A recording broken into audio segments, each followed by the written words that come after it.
Hello guys, कैसे हैं आप सभी। Welcome to my YouTube channel Rafael educational hub. Friends, आज मैं आप सभी के लिए चाइल्ड साइकोलॉजी का बहुत इम्पोर्टेंट टॉपिक लेकर आई हूं और उस टॉपिक का नेम है मूल प्रवृत्तियां। आप सभी लोग जानते हैं कि मूल प्रवृत्ति फ्रेंड्स एक इतना इम्पोर्टेंट टॉपिक है कि इससे UP TET, C TET, super TET में हमेशा क्वेश्चंस पूछे जाते हैं। तो इसीलिए मैं आपके लिए मूल प्रवृत्ति का टॉपिक लेकर आई हूँ और मैं आपके लिए आज बहुत ही इजीली तरीके से सारी मूल प्रवृत्तियों को याद कराती हूँ। आप फ्रेंड्स, उम्मीद करती हूँ कि आज आप अगर इस पूरे वीडियो को देख लेते हैं तो आपको शायद दोबारा मूल प्रवृत्ति पढ़ने की जरूरत नहीं होगी। तो चलिए फ्रेंड्स, स्टार्ट करते हैं आज का अपना टॉपिक मूल प्रवृत्ति। मूल प्रवृत्ति सिद्धांत फ्रेंड्स मैकडूगल ने दिया था। अब इन्होंने मूल प्रवृत्ति के बारे में क्या बताया, ये जान लेते हैं। तो मैकडूगल के अनुसार मूल प्रवृत्ति जन्मजात प्रवृत्ति होती है जो प्रत्यक्ष या अप्रत्यक्ष रूप से व्यक्ति के व्यवहार का नियंत्रण करती हैं। मूल प्रवृत्ति से जुड़े व्यवहार को यदि समाप्त कर दिया जाए तो व्यक्ति निश्चल हो जाएगा। ये बात किसने कही है? ये मैकडूगल ने कही है। मैकडूगल का मानना है फ्रेंड्स कि मूल प्रवृत्ति जो होती है जन्मजात प्रवृत्ति होती है। फ्रेंड्स, प्रवृत्ति दो टाइप की होती हैं, एक जन्मजात प्रवृत्ति होती है, दूसरा अर्जित प्रवृत्ति होती है। तो जन्मजात प्रवृत्ति उन्हें कहते हैं हम जो हमें जन्म से प्राप्त होती हैं। जैसा आप सभी जानते हैं जन्मजात प्रवृत्ति कि बच्चा जब पैदा होता है तो पैदा होने के बाद ही रोने लगता है, या उसे भूख लगती है तो वो रोने लगता है, या फिर छोटा बच्चा है उसका कोई खिलौना छीन लेता है तो वो रोने लगता है। तो क्या है रोना? क्या है? उसका जन्मजात प्रवृत्ति है। नींद आने पर बच्चा ऑटोमेटिक सो जाता है, तो ये क्या है? ये जन्मजात प्रवृत्ति है। इसको ऐसा नहीं है, वो सीखा नहीं है इन सारी चीजों को। ये सारी चीजें सोना, रोना, तो ये क्या है? ये उसकी जन्मजात प्रवृत्ति है। जबकि अर्जित प्रवृत्ति क्या होती है? जो हम किसी के द्वारा या किसी समाज से या घर परिवार के अन्य सदस्यों से जो सीखते हैं वो अर्जित प्रवृत्ति होती है। तो मैकडूगल ने यही बताया है कि मूल प्रवृत्ति जन्मजात प्रवृत्ति होती है और मूल प्रवृत्ति डायरेक्ट या इनडायरेक्ट रूप से क्या करती है? व्यक्ति के व्यवहार को कंट्रोल करती हैं। या तो वो डायरेक्टली रूप से कर सकती हैं या इनडायरेक्टली रूप से। यदि एक लाइन में हम पता करना चाहें कि मूल प्रवृत्ति क्या करती है, तो मूल प्रवृत्ति फ्रेंड्स व्यवहार का नियंत्रण करती है। यदि आपसे शॉर्ट भाषा में कोई पूछने लगे कि मूल प्रवृत्ति क्या है, तो आप एक लाइन में उसे डेफिनेशन दें कि मूल प्रवृत्ति जन्मजात प्रवृत्ति होती है और मूल प्रवृत्ति व्यक्ति के व्यवहार का नियंत्रण करती है। अब बात करते हैं मूल प्रवृत्ति की परिभाषाएं। अलग अलग मनोवैज्ञानिकों ने अलग अलग मूल प्रवृत्ति की परिभाषाएं बताई हैं। तो पहले जानते हैं हम वुडवर्थ के अनुसार। वुडवर्थ ने मूल प्रवृत्ति के बारे में क्या कहा है, ये हम जान लेते हैं। वुडवर्थ का मानना है कि मूल प्रवृत्ति कार्य करने का बिना सीखा हुआ रूप है। दूसरे मनोवैज्ञानिक हैं आपकी मार्शल। मार्शल के अनुसार देखते हैं मूल प्रवृत्तियां क्या हैं। तो मार्शल के अनुसार मूल प्रवृत्ति जो है वो व्यवहार का एक सुनिश्चित एवं सुव्यवस्थित प्रतिमान है। यहाँ पर फ्रेंड्स ये मूल प्रवृत्ति है। ये मूल प्रवृत्ति व्यवहार का एक सुनिश्चित व सुव्यवस्थित प्रतिमान है जिसका प्रारंभिक कारण जन्मजात होता है, जिस पर सीखने का बहुत कम या ना के बराबर प्रभाव पड़ता है। नेक्स्ट मनोवैज्ञानिक है आपकी वैलेंटाइन। अब वैलेंटाइन क्या कहते हैं मूल प्रवृत्ति के बारे में, तो ये भी यही बात बताते हैं फ्रेंड्स कि मूल प्रवृत्ति वह जन्मजात प्रवृत्ति है जो किसी जैविकीय प्रयोजन को निश्चित तरीके से क्रिया करके पूरी करती है। तो आई होप कि आप सभी लोग मूल प्रवृत्ति की परिभाषाओं को समझ चुके होंगे। नेक्स्ट है आपका कि मूल प्रवृत्ति की विशेषताएं। आप कैसे पता करेंगे कि ये मूल प्रवृत्ति है या ये कोई अदर प्रवृत्ति है? तो मूल प्रवृत्ति की कुछ विशेषताएं होती हैं। जैसे मूल प्रवृत्तियां जन्मजात होती हैं। कैसी होती हैं? जन्मजात होती हैं। मैकडूगल का मानना है फ्रेंड्स कि सीखकर या अनुकरण के द्वारा इनकी संख्या में वृद्धि नहीं की जा सकती है। ठीक है फ्रेंड्स, नेक्स्ट पॉइंट है कि मूल प्रवृत्ति सार्वभौमिक होती हैं। जैसे यदि जानना चाहें तो ये पशु पक्षी मनुष्य सभी में होती हैं, सार्वभौमिक मतलब सभी में होती हैं। थर्ड पॉइंट है आपका कि एक प्रजाति में एक जैसी मूल प्रवृत्ति होती है। आप किसी भी चीज की एक प्रजाति ले लीजिए तो उन सभी यदि सेम प्रजाति है तो उनमें सेम ही मूल प्रवृत्तियां पाई जाएंगी। नेक्स्ट पॉइंट है कि मूल प्रवृत्तियों के प्रकट होने का एक समय होता है। ऐसा नहीं है कि मूल प्रवृत्तियां हर टाइम प्रकट होती रहती हैं, नहीं, इनका एक निश्चित समय होता है। नेक्स्ट पॉइंट है कि मूल प्रवृत्ति में के असमान मात्रा होती है। तो मूल प्रवृत्ति में असमान मात्रा होती है, जैसे उदाहरण हम देखते हैं तो माता में शिशु रक्षा का भाव पिता से ज्यादा होता है। आपने देखा है कि फ्रेंड्स, जब एक छोटा बच्चा होता है तो उसके जो अच्छे से रक्षा करती हैं, केयर करती हैं, जिसे कह सकते हैं लालन पालन करती हैं, वो माता एक अच्छे तरीके से कर सकती है, जबकि पिता एक इतने अच्छे तरीके से नहीं कर पाता है। तो ये क्या है, ये मूल प्रवृत्ति में असमान मात्रा होती है। नेक्स्ट पॉइंट है कि मूल प्रवृत्ति का संबंध संवेग से होता है। कोई भी मूल प्रवृत्ति है फ्रेंड्स, तो आप उसका संबंध किससे, संवेग से होता है। जैसे पलायन क्या है, मूल प्रवृत्ति है, तो इसका संवेग क्या है, भय। ऐसे ही क्या है आपका पुत्र कामना एक मूल प्रवृत्ति है, तो इसका संवेग क्या है, वात्सल्य है। नेक्स्ट पॉइंट है कि मूल प्रवृत्ति सप्रयोजन होती है, मतलब इनका कोई ना कोई प्रयोजन होता है, प्रयोजन सहित होती है। नेक्स्ट पॉइंट है कि मूल प्रवृत्ति में बुद्धि एवं चेतना का अभाव होता है, मतलब मूल प्रवृत्ति में बुद्धि व चेतना नहीं होता है। नेक्स्ट पॉइंट है मूल प्रवृत्तियां परिवर्तनशील होती हैं। ऐसा नहीं है कि ये स्थिर हैं, तो मूल प्रवृत्तियों में हम परिवर्तन कर सकते हैं, तो ये कैसी होती हैं, परिवर्तनशील होती हैं। तो ये भी मूल प्रवृत्ति की एक विशेषता है। नेक्स्ट पॉइंट है कि मूल प्रवृत्ति कभी नष्ट नहीं होती, लेकिन उनका शोधन किया जा सकता है। यहाँ पर फ्रेंड्स ये शोषण नहीं है, यह है शोधन। ये थोड़ा मिस्टेक हो गया है टाइपिंग में। तो कि मूल प्रवृत्ति कभी नष्ट नहीं होती है, लेकिन उनका शोधन किया जा सकता है, मतलब शोधन से मतलब है कि उनको सुधारा जा सकता है। नेक्स्ट है मूल प्रवृत्ति जटिल होती है। फ्रेंड्स, आप सारी विशेषताओं को समझ चुके होंगे मूल प्रवृत्ति के बारे में। नॉर्मल सी विशेषताएं हैं, आप यदि एक बार इनको अच्छे से पढ़ लेंगे तो शायद आपको ये सारी विशेषताएं याद हो जाएंगी। नेक्स्ट है इसके बाद मूल प्रवृत्ति के आयाम। तो मूल प्रवृत्ति के कितने आयाम होते हैं फ्रेंड्स, 3 आयाम होते हैं। कौन कौन से, पहला ज्ञानात्मक, दूसरा भावात्मक और तीसरा क्रियात्मक। अब इन 3 आयामों में क्या क्या होता है ये हम यहाँ पर जान लेते हैं। मूल प्रवृत्ति का फर्स्ट आयाम है फ्रेंड्स ज्ञानात्मक। ज्ञानात्मक आयाम में होता है फ्रेंड्स परिस्थिति का ज्ञान होना। कोई भी परिस्थिति है, यदि हमें उसका ज्ञान करना है तो वो किस पक्ष में आएगा, ज्ञानात्मक पक्ष में, ज्ञानात्मक आयाम में आएगा। नेक्स्ट है इसका आयाम भावात्मक आयाम। तो इसमें जैसे ज्ञान से संवेग में आना, तो ये क्या है, ये आपका भावात्मक आयाम है। थर्ड है आपका क्रियात्मक आयाम। क्रियात्मक आयाम में क्या होता है, क्रिया करना, जैसा कि इसका नाम से स्पष्ट हो रहा है। क्रियात्मक आयाम में क्या होगा, क्रिया होगी कोई ना कोई। नेक्स्ट है फ्रेंड्स मैकडूगल के अनुसार कुल 14 मूल प्रवृत्तियां हैं जो निम्न हैं। ये फ्रेंड्स 14 ही मूल प्रवृत्तियां काफी इंपोर्टेंट हैं, आप चाहें तो इनको नोट डाउन भी कर सकते हैं। ये आपसे UP TET, C TET, super TET में हमेशा पूछी जाती हैं। कोई ना कोई इनमें से मूल प्रवृत्ति पूछ लेता है, या जो मैंने ऊपर मनोवैज्ञानिकों के अनुसार डेफिनेशन बताई हैं उनमें से कोई भी एक डेफिनेशन पूछ लेता है कि मूल प्रवृत्तियां किसने दी हैं, तो मूल प्रवृत्तियां मैकडूगल ने दी हैं। इसमें से बहुत सारे क्वेश्चंस बन जाते हैं।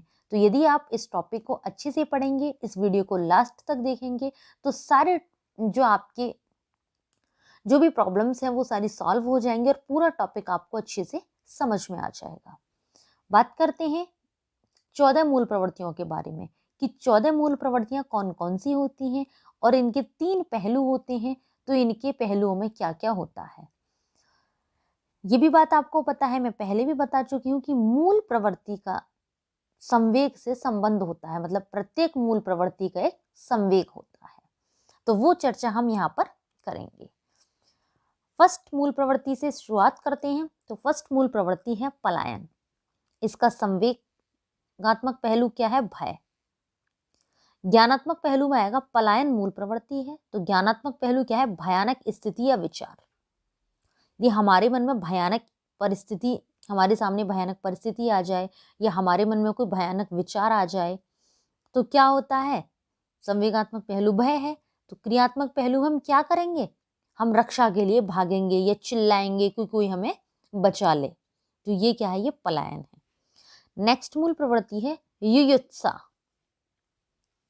ये है युयुत्सा। इसका ज्ञानात्मक पहलू है शत्रु द्वारा निंदा या आक्रमण। संवेगात्मक पहलू है इसका क्रोध। आपसे जो एग्जाम में पूछा जाता है फ्रेंड्स, वो पूछा जाता है मूल प्रवृत्ति और संवेग। ये आपसे एग्जाम में पूछा जाता है। ज्ञानात्मक पहलू और क्रियात्मक पहलू ये इतना एग्जाम में आपसे नहीं पूछा जाता है, लेकिन फिर भी आपको पता होना चाहिए क्योंकि अब लेवल फ्रेंड्स बहुत हाई हो चुका है एग्जाम का, काफी डीपली एग्जाम बनने लगे हैं। तो युयुत्सा इसका ज्ञानात्मक पहलू है शत्रु द्वारा निंदा या आक्रमण। संवेगात्मक पहलू है क्रोध। तो क्रियात्मक पहलू में क्या करेंगे? लड़ाई या झगड़ा करेंगे। आपने देखा है कि जब किसी को गुस्सा आता है, क्रोध आता है, तो वो क्या करता है? लड़ाई या झगड़ा करता है। नेक्स्ट मूल प्रवृत्ति है निवृत्ति। इसका ज्ञानात्मक पहलू है फ्रेंड्स कि अरुचिकर व्यक्ति या वस्तु को देखकर नफरत करना। संवेगात्मक पहलू है इसका घृणा। जब हम किसी जो चीज हमें पसंद नहीं है, हमें उसमें रुचि नहीं है, यदि हम ऐसे व्यक्ति को देखते हैं या वस्तु को देखते हैं तो हमें क्या होता है? देखते ही हम उनसे घृणा करने लगते हैं। हम क्या सोचते हैं फिर उसके बाद? कि हम इनसे दूर हो जाएं, कैसे भी ये अच्छी वस्तु नहीं है, ये रुचिकर नहीं है, तो हमें इससे दूर होना है। तो ये इसका क्रियात्मक पहलू में आ जाता है। नेक्स्ट मूल प्रवृत्ति है फ्रेंड्स पुत्र कामना। पुत्र कामना इसका ज्ञानात्मक पहलू है बच्चों को गोद में लेकर प्रसन्न होना। क्या है कि पुत्र कामना की इच्छा करना। तो वो क्या करती हैं कि बच्चे को गोद में लेकर प्रसन्न होती हैं कि हमारे पास भी ऐसा बच्चा होना चाहिए। तो मतलब पुत्र कामना की इच्छा करना। संवेगात्मक पहलू है इसका वात्सल्य। और क्रियात्मक पहलू में क्या है कि बच्चे को खिलाना, प्रेम करना, उनकी रक्षा करना, ये सभी क्रियात्मक पहलू के अंतर्गत आ जाता है। नेक्स्ट मूल प्रवृत्ति है फ्रेंड्स शरणागति। ज्ञानात्मक पहलू है इसका अपने को कमजोर समझना। शरणागति इसका संवेग है करुणा से। और क्रियात्मक है कि दूसरों के सामने नतमस्तक होना। नेक्स्ट मूल प्रवृत्ति है जिज्ञासा। जिज्ञासा आप सभी लोग जानते हैं अद्भुत वस्तु देखना या बातचीत करना। आपने देखा है कि आजकल जो छोटे बच्चे होते हैं उनमें बहुत ज्यादा जिज्ञासा होती है। वो हर चीज का सवाल पूछते हैं आपसे, हर चीज पर क्वेश्चन करते हैं, चाहे कोई भी चीज है। यदि वो क्लास में यदि आप उन्हें पानी दे रहे हैं तो उसका भी पूछेंगे कि ये क्या है, ये ऐसा क्यों है। या कोई भी सब्जी देखते हैं वो, या कोई भी टॉयज देखते हैं तो उसमें पूछते हैं ये कैसा कलर है। तो वो क्या है? उनके अंदर जिज्ञासा होती है। तो जिज्ञासा मूल प्रवृत्ति का जो संवेग है वो आश्चर्य है। और इसका क्रियात्मक पहलू है कि आश्चर्यजनक परिस्थिति के बारे में जानने का प्रयास करेंगे। मतलब कोई भी परिस्थिति ऐसी बन जाती है जो आपको आश्चर्यचकित कर देती है, तो आप क्या करेंगे? उसके बारे में जानने का प्रयास करेंगे कि ऐसी परिस्थिति क्यों उत्पन्न हुई, या हम इसको कैसे सॉल्व कर सकते हैं, क्या कारण है इस परिस्थिति का उत्पन्न होने का। तो ये सारी चीजें जिज्ञासा मूल प्रवृत्ति के अंतर्गत आती हैं और इसका जो संवेग है वो आश्चर्य है। नेक्स्ट है मूल प्रवृत्ति काम। काम इसका जो ज्ञानात्मक पहलू है वो है विपरीत लिंगीय व्यक्ति के प्रति आकर्षण। इसका जो संवेग होता है वो कामुकता होता है। और इसका जो क्रियात्मक पहलू है वो है सुंदर व्यक्ति से है। नेक्स्ट है आपका मूल प्रवृत्ति आत्मगौरव। आत्मगौरव इसका जो ज्ञानात्मक पहलू है वो है अपने से निम्न से की उपस्थिति। मतलब हमसे जो नीचे लेवल का है, हमसे जो निम्न है, उसकी उपस्थिति का होना। तो इसका जो संवेग है आत्मगौरव का वो है आत्म अभिमान। तो इनका जो क्रियात्मक पहलू है वो है अपनी शान दिखाना या गर्व के साथ चलना। आत्माभिमान का मतलब क्या होता है? कि बड़े गर्व के साथ चलना। तो वो है आत्माभिमान। नेक्स्ट मूल प्रवृत्ति है दैन्य। तो इसका ज्ञानात्मक पहलू है अपने से श्रेष्ठ व्यक्ति की उपस्थिति। आत्मगौरव में क्या है कि अपने से निम्न व्यक्ति की उपस्थिति, जब हमारे से नीचे व्यक्ति होता है उपस्थित तो हम क्या करते हैं, उसके सामने बड़े गर्व के साथ चलते हैं। दैन्य में क्या है कि अपने से श्रेष्ठ व्यक्ति की उपस्थिति, कोई हमसे अच्छा है, हमसे ऊंचे लेवल का है, उसकी उपस्थिति का होना, ये दैन्य के ज्ञानात्मक पहलू के अंतर्गत आता है। और दैन्य का जो संवेग होता है वो आत्महीनता होता है, और इसका जो क्रियात्मक पहलू है वो आज्ञा पालन का भाव है। नेक्स्ट क्वेश्चन है सामूहिकता। सामूहिकता, इसका जो ज्ञानात्मक पहलू है वो है अपने लोगों के साथ रहना। सामूहिकता का संवेग है एकाकीपन, और इसका जो क्रियात्मक पहलू है वो है समूह बनाना या मित्र बनाना। नेक्स्ट आपकी मूल प्रवृत्ति है भोजन की तलाश। तो भोजन की तलाश, तो इसका जो ज्ञानात्मक पहलू है वो है भोज्य पदार्थों को देखना, उनकी महक पाना। अब भोजन की तलाश का संवेग है फ्रेंड्स भूख। अब जब भूख लगेगी तो व्यक्ति क्या करेगा, क्रियात्मक से मतलब होता है क्रिया करने से, कि उसको जो भी चीज है वो उनके अकॉर्डिंग क्रिया करे। तो भूख लगेगी तो वो क्या करेगा, भोजन प्राप्त करने का प्रयास करेगा। नेक्स्ट मूल प्रवृत्ति है आपकी संग्रह। संग्रह का मतलब आप समझते हैं कलेक्ट करना, चीजों को इकट्ठा करना या देखना। तो दूसरों के पास अच्छी वस्तु देखना या उपयोगिता का ज्ञान करना, ये क्या है, संग्रह में आता है। और संग्रह का जो संवेग है वो अधिकार से है, अधिकार को क्या करेंगे, हम प्राप्त करेंगे। नेक्स्ट मूल प्रवृत्ति है रचना। इसका जो ज्ञानात्मक पहलू है वो है निर्माण से सुख प्राप्त करना। रचना का संवेग है कृतिभाव से।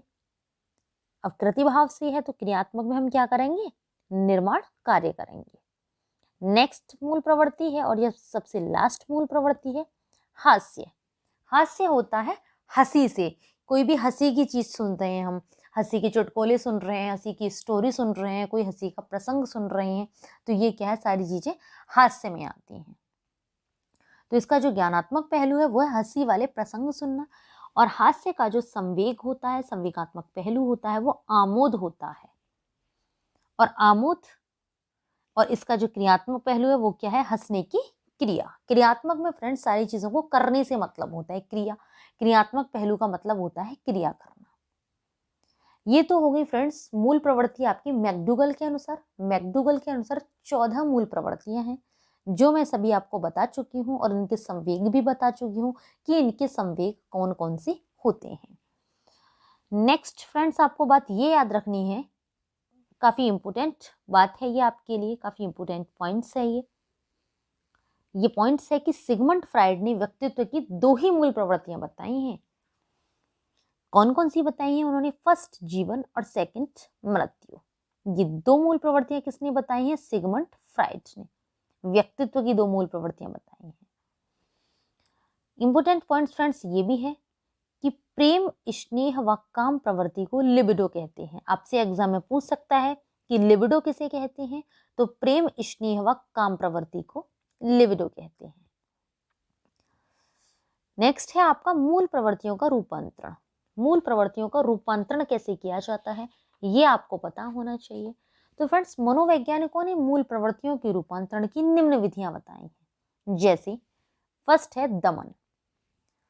दमन, इसका मतलब क्या होता है, दमन का मतलब होता है, जैसे फ्रेंड्स कोई मूल प्रवृत्ति है वो हमारे अंदर आंतरिक रूप से कार्य करती है लेकिन उन्हें प्रकट ना होने देना। जैसे एग्जाम्पल में हम समझते हैं चोरी करना, एक बच्चा चोरी करता है, वो आंतरिक रूप से कार्य कर रहा है, चोरी कर रहा है, लेकिन वो उसको बाहर प्रकट नहीं होने देता है कि मैं चोरी करता हूं, तो ये क्या है, दमन करना।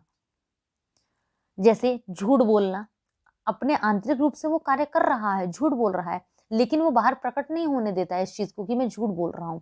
यदि आप उसको बोलते भी हैं तो वो इस चीज को 1-2 बार में नहीं मानता है कि मैं झूठ बोल रहा हूँ, वो कहता है नहीं मैं सच बोल रहा हूँ। तो ये क्या है, ये दमन के अंतर्गत आ जाता है। नेक्स्ट है आपका विलयन।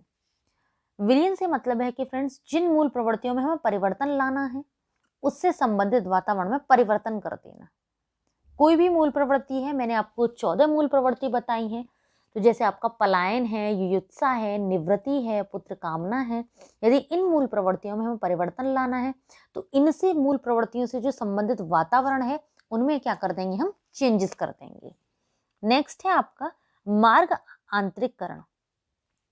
तो मार्गांतरीकरण से मतलब है कि मूल प्रवृत्ति को मार्गांतरित कर दिया जाए। कैसे मार्गांतरित कर दिया जाए? सही दिशा और अच्छे मार्ग में। आपने देखा है कि आप बच्चे को सुना होगा कि बच्चा जब स्कूल में पढ़ता है या हायर लेवल पे जाता है तो उसके टीचर क्या करते हैं, उसे मार्गदर्शन देते हैं। तो वो क्या है, एक मार्गांतरीकरण ही है, उसे मार्गदर्शन दिखाना कि तुम्हें इस लाइन में जाना चाहिए, तुम स्पीच बहुत अच्छा बोलते हो तो तुम्हें ये करना चाहिए। तो ये क्या है, एक तरीके से मार्गदर्शन देना है। नेक्स्ट है आपका शोधन। तो शोधन का मतलब क्या है? तो शोधन फ्रेंड्स एक ऐसी प्रोसेस है जिसके द्वारा क्या होता है कि मूल प्रवृत्ति जो होती हैं वो शक्तियों को उच्च कोटि के जो कार्य होते हैं, उच्च लेवल के जो कार्य होते हैं उनमें उपयोगी बनाया जा सकता है। तो शोधन का मतलब ये होता है।